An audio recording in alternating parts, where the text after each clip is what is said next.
This segment will take us inside the wall of sound with the Ronettes, with the 1964 album Presenting the Fabulous Ronettes, featuring Veronica. The album has 2 songs listed in Rolling Stone's Top 500 Songs of All Time, and 5 songs that charted in the US Top 40. I have the stopwatch ready and willing to go. Are you guys ready to talk about this Ronettes album? Ready. Let's do it. All right, and here we go. All right, Josh, initial impressions. The Ronettes have such a distinct sound, and it's the Phil Spector wall of sound, right? And you get all of the layers of the Ronettes singing and the sound effects at the opening with the storm, and then later on you get live versions with crowd noise and all the horns and the drums. And I can't associate some of these songs. I mean, it's hard to not associate some of these songs with movie soundtracks, right? Especially with Martin Scorsese and Dirty Dancing and Chapel of Love, which is a great cover. I did like this album. It did feel the theme. There is no real deviation from the theme, right? There's definitely a about love, breaking up, getting back together, falling in love, getting married. That came through over and over again. Even some of the song titles are similar in sound, where I wouldn't know necessarily what the song sounded like based on the title. Just a few of them. So that was that was a negative in my column. They didn't really go outside of their lane of the 3 of them singing differently or exploring different themes. This really seemed like, I'm assuming Phil Spector, since we didn't research this, or I didn't, that he had a clear idea of what he wanted to present with them, with this group, and that's what they did. So yeah, I know a little bit over the years just from having watched the Phil Spector biopic and just different stuff on that era of music, that he definitely viewed the Ronettes, and in particular Ronnie Spector, as like the voice that was the perfect voice to be in front of his sound, right? And so that's kind of the origin story there in terms of how they merged together. Yeah. So how about you, Matt? What was your thoughts? So first of all, I think Josh did a good job of explaining, kind of doing a little synopsis here. So thanks for that, Josh. I'm gonna have some mixed reviews, mixed thoughts on this. So on the positive, I think that the songs are great. I think that just the songs themselves, there's great melody here. I really like the variety of instruments that are used, particularly the percussion. There's a lot of different percussion instruments, and I think that that's probably the thing.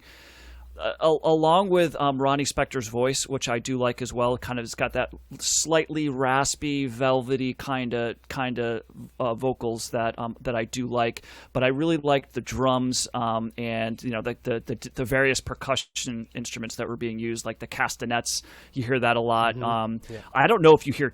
I'm wondering if there's timpani on this. There's some really deep, like, big full drum sounds that could be. I'm not sure if they're timpani or if they're just a certain type of tom-tom drum or whatever. But like cymbals or something I heard on some of there's definitely that too, and tambourines, and there's sleigh bells in the opening track. So there's a lot of percussion all over the place here, which I did like a lot. There's always multiple of every instrument is part of one of the things of the wall of sound. So, and I also know, believe it or not, because I did see something on Phil Spector, which of course Ronnie Spector was married to Phil Spector, and if I remember correctly, Sonny and Cher actually play on this album, if I remember correctly. And I'm pretty sure Sonny Bono did drums on this album as one of the drummers. So just I'll have to research that, but I'm pretty sure that's the case. But I know that there's at least 3 or 4 drummers in the wall of sound at all times. Yeah.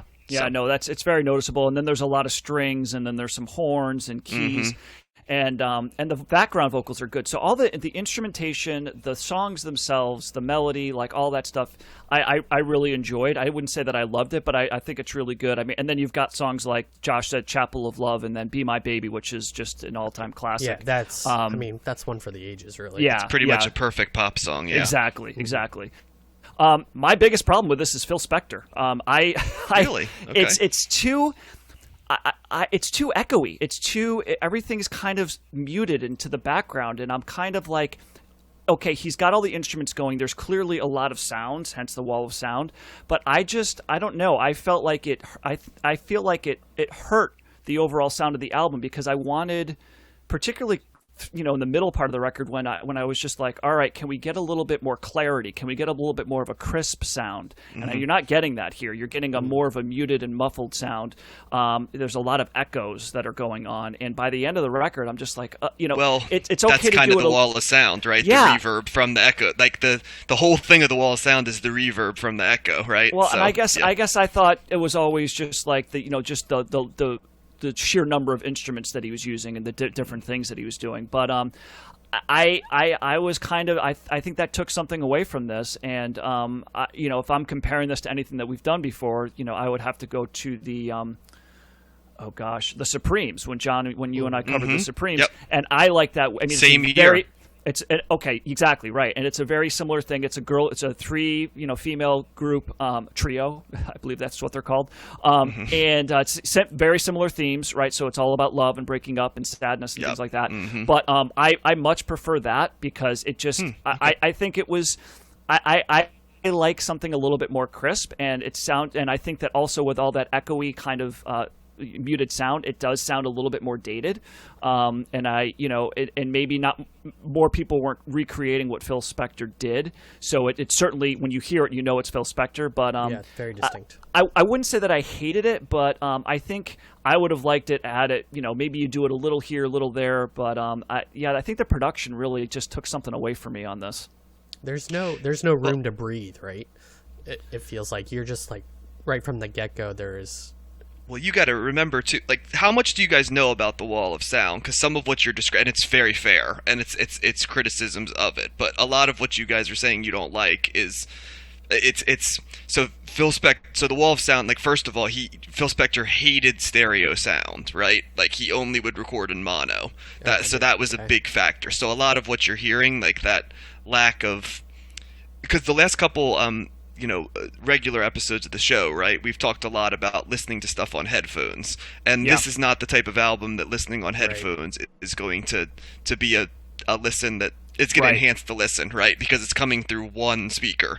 And the wall of sound, the idea is that you're playing the same notes but with variations of the same instrument. And I think the one that I always remember is they talk about, like, he would love to do keys parts, like one on a piano, one on like a harpsichord, one on different elements of the same note, so it got like a layered sound a little bit. And this Ronettes sound is in many ways like the perfect distillation of that wall of sound. Now, I like the wall of sound quite a bit, so the production didn't hurt me as much, but I can definitely see why it wouldn't be for everybody, because it does have that echoey feel. I agree with Josh a little bit that it's a little samey. 12 tracks, right. It does feel like you're listening to a variation of the same track at all times. I agree with Matt in that it's very similar to the Supremes album that we did in terms of both thematically, and although I would say this one, the love seemed not as bad. You know what abusive? I mean, Matt? Like, yeah, it didn't seem as abusive. It seemed more egalitarian, kind of, because she wasn't saying, like, you did me wrong more. It was more just, like, it seemed like the relationships were healthier and more based on mutually exclusive love than, like, the, abusive style love, which is kind of ironic, knowing the history of Ronnie Spector. But I do like the wall of sound, so I really like this. It is of a time and a place, and it does, as was mentioned, sound a little dated if you're listening to it from a modern ear, especially not having a stereo version. But I think just the way that the track was put together, and remembering that it was 1964 and trying to remember what else was recorded in that time, like, it must have been amazing to hear this type of production, because people were mostly laying down just a general bass line, right? And even people with lots of instrumentation, it wasn't sounding like this in a cohesive produced element. Yeah. So are you saying... Go ahead, Josh. I was just going to say, it did remind me a little bit of a Beach Boys album right at the beginning when I first started listening. That sound of almost Brian Wilson layering. And So Young was on the Beach Boys album that we covered already, the Beach Boys Today. Okay. Okay. That was a song we heard already. I'm glad you caught that, Max. I was going to bring that up, and it's because Brian Wilson's probably one of the biggest adherents to that sort of wall of sound idea of producing, although he did take it in a different direction with stereo and stuff like that. I always thought like like the song "Did You Run Run" that the Ronettes did. Yeah. I always thought that was like almost, if you want to know what the wall of sound sounds like that song and "Be My Baby" too are like probably the perfect examples of like when that sound hits on all cylinders, I would say. Yeah, and I think that I guess I'm wondering if, John, if you're saying that if this was done in stereo, then is mono doesn't mean that it automatically has to be this that was done in sound. this was done in right. mono. Yeah. No, I know that, but you're saying mono, but that doesn't. I don't mind it being mono, but I just think that it doesn't have to be echoey. Like he's doing something in addition to that. It's not just the mono production that's the echoey echo. comes from the layering of the music, right? Like I said before, there's like the piano. There's a regular piano, an electric piano, and a harpsichord, right? Okay. For the bass guitars, he would have the basses, but strung at different tensions, and stuff like that, or just different versions, like the electric bass with the stand-up bass, different stuff. The horns, he'd have different horns playing stuff with the woodwinds. And just blast you away. That's why it's a wall, right? The wall of different sound. And nothing stands out, right? Nothing, like even the vocals, they might stand out a little bit more. Yeah. He might have those a little bit higher, but everything pretty much is at the same level. So yeah, I don't know. And you're right. I probably am looking at this more with a modern ear. I think that here and there it's got its purpose, but I think listening to a 36-minute album, it is that sameness, and it is kind of like, I just felt like I would have liked this more if the sound was crisper. If he could do a lot of that music, that instrumentation, and have it be a crisper sound, I think it would have been better. But that's just a personal thing. I do think, though, that something that stood out to me, a couple of things. I think "How Does It Feel" might have been the most interesting song on the album, because I think that was the most different. It's got a very interesting percussion part that's very fast paced and like an urgent kind of a thing. It's not really doo-wop or blues rock, which is, I mean, most of this is kind of like a doo-wop thing, but this is really its own thing. And I found that, not saying I like that the best, but I think that caught my attention the most as being, wow, this is a little bit of a change of pace. And then what I'd say, I remember that from Tommy Boy. That was the song that they were singing at Tommy Boy's dad's wedding when he died. So they're pressing the Ray Charles version of it, yeah. Well, that's how the song stood out. But I always have to get my movie references in when we do these bonus episodes, whether it be Interspace. I think Josh missed the Interspace one, didn't he, John? We talked about Interspace. Yes. Well, there's a lot. Like when I heard What I Say, it's like that's the Ray Charles, and then Chapel of Love, I think, is like the Dixie Cups, if I remember correctly. Is that the famous? Is that the famous version? Because this is one. Yep. Yeah. This one didn't sound like the famous. Go into the chapel and I think that's the Dixie Cups, if I remember. But yeah. So is this the original version of that song, or is the other one? I think it's a cover. Okay. Yeah. So, any song stand out for you, Josh? We have 2 minutes left. I mean, just besides "Be My Baby," "Baby I Love You," is another song that I've heard before. And what did I like? Oh, the best part of "Breaking Up." I think that was my other. Oh, that was good. Yeah, that was a good one. Yeah. You get the baby trifecta. You get "Be My Baby," "You Baby," and "Baby I Love You." There's lots of babies on this. Yeah. Well, it's like it's kind of, that was a hallmark, right? It's, if you listen to any Motown too, like there's Four Tops albums where like half of the songs, like, "Baby I Need Your Lovin'," "Baby Baby Baby," stuff like that. So yeah. Did Phil Spector produce that Supremes album also, or is that just? I don't think so. It doesn't sound like this. I don't think so. No, I think that was what was the group we talked about? The two guys, the songwriting team for Motown that I am totally blanking on. I know. Yeah. Yep.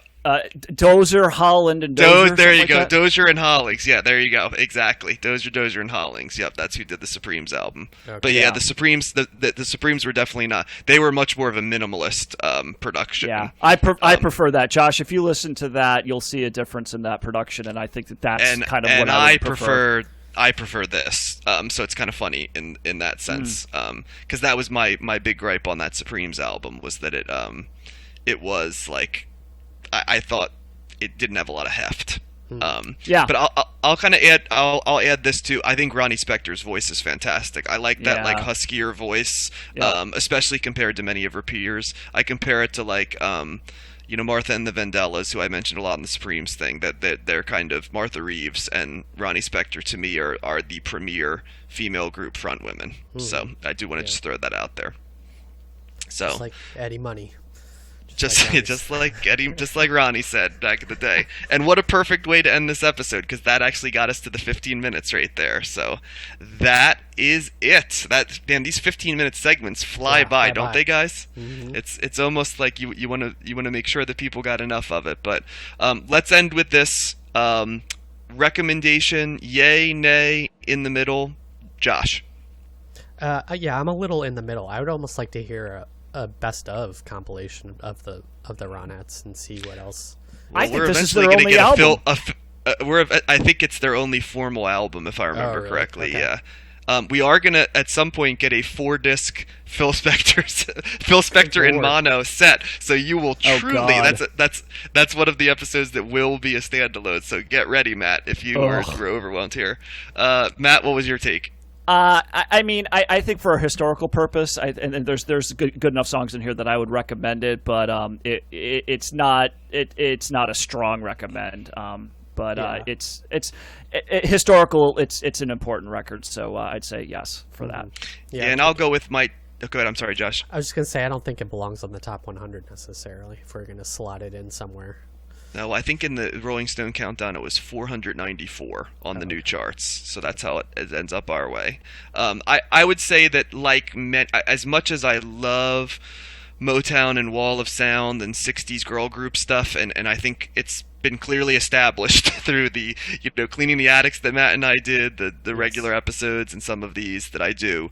I do think a lot of these groups were singles groups, and I think they were designed to be listened to as singles. And I think the Ronettes are no different. And I really look forward to that Phil Spector album we're going to do, because it's basically going to be like a greatest hits of like a 10-year period, and it'll basically be a series of greatest hits albums, so I'll be curious to see how we respond to that when we get to it. But I would say there's a lot worse ways you can spend 34 minutes of your life than listening to this album. Sure. And there's a lot of really great songs on here, and especially if you were to listen to it parceled up, as individual tracks, I think it particularly holds up. Yeah, so I absolutely agree with that. I'd say slight recommend, but it does get a little samey after 12 tracks. It's a good Ides of November soundtrack. Yes. Or the Ides of November. Yes. It does fight off the Ides of November. As we're taping this, it's in the evening, and it feels like it's dark for the entirety of the day, doesn't it? So the Ronettes do bring a little bit of sunshine in there. So, all right. Well,